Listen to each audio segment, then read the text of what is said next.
Let me read to you a passage from the 12th chapter of St. Mark's Gospel, verses 13 to 17.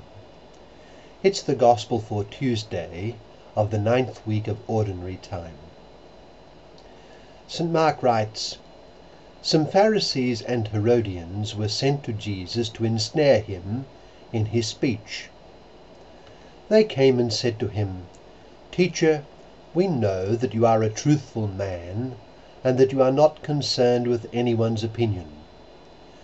You do not regard a person's status, but teach the way of God in accordance with the truth. Is it lawful to pay the census tax to Caesar or not? Should we pay or should we not pay?' Knowing their hypocrisy, he said to them, 'Why are you testing me? Bring me a denarius to look at.' They brought one to him, and he said to them, 'Whose image and inscription is this?' They replied to him, 'Caesar's.' So Jesus said to them, 'Repay to Caesar what belongs to Caesar, and to God what belongs to God.' They were utterly amazed at him." Well, that's from the 12th chapter of St. Mark's Gospel, verses 13 to 17. And what does that suggest to us? Well, Christ is and was the master teacher in all that pertains to God and to our service of him. He was never caught out, despite the constant attempts of his enemies to ensnare him. Today's gospel scene is a case in point. Some Herodians, followers of Herod, and the Pharisees, the two distinct parties, see him as their joint enemy. They were sent to ensnare Jesus. Their intervention was part of a plan involving many others, and this time their question had political implications which would enable them to place Christ in the hands of Roman law. They begin by flattering Jesus as one concerned only for the truth as he knows it to be, and as one who never carried favour.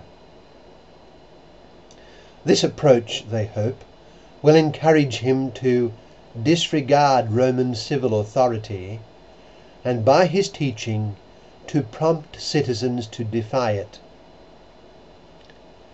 Christ, whom St. John tells us in his Gospel could easily read the hearts of men, knew their hypocrisy and effortlessly answered them with a teaching which not only amazed them, but provides us with important light on the living of the Christian life in the midst of the world. We are to render to Caesar what belongs to Caesar, and at the same time we are to render to God what belongs to God.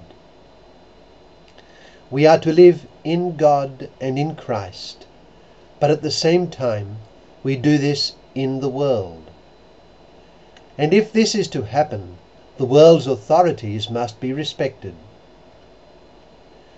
As we survey in our minds the flow of human history, we can easily see how the tension between the things pertaining to God and those pertaining to Caesar have time and again been in tension and confused. Nevertheless, it is clear from Christ's teaching that a properly understood observance of God's commands will involve also a striving for good citizenship. The Christian does not disregard society and civil authority, but serves God by building it up. We are called to be good citizens. Christ paid his taxes. We read in the Gospels that Simon Peter was once asked by an official if Jesus paid the temple tax, and Simon said he did indeed. There is no record of Jesus being anything but respectful to due civil authority. He spoke respectively, but without the slightest fawning, to Pontius Pilate during his passion. He would have nothing to do with anything revolutionary, and fled from the clamour to make him king. That is not to say that he would not condemn immorality and injustice perpetrated by civil authorities, for they too were under the dominion of God and would be judged. He would have fully supported John the Baptist's condemnation of Herod's marital situation, and he himself called Herod a fox when told that Herod was after him. He would not speak to him when he was sent to him by Pilate. The point to be taken, though, from our gospel text today is that Christ teaches us to be good citizens, and provided the laws of the land do not contravene God's law, to obey them. We can take the point further and say that Christ wishes his disciples to do all they can to ensure that Caesar himself renders to God the things that are God's, and to remember constantly that he, Caesar, is not God. That is to say, we are called to involve ourselves in civil society and conduct our involvement according to the light and teaching of Christ. For this reason, the Church has a large body of modern social teaching, stemming mainly from the great social encyclical Rerum Novarum of Pope Leo XIII over 100 years ago.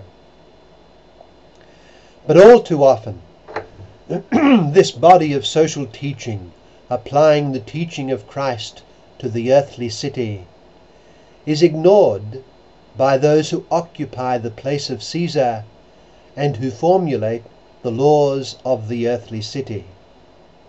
I refer to those Catholics and Christians who are in political life and who make their decisions without reference to Christ and often in conflict to him. Let us take to heart the fundamental principle offered to us by the Lord in our text today. We belong to Christ, and as persons who are in him, we live our lives as members of society and the world. We have a responsibility to the world, and this responsibility is to be lived out according and giving due respect for the laws of society and its institutions. We must render to Caesar what belongs to Caesar, while at the same time reminding Caesar that he is not God, which he is very prone to think.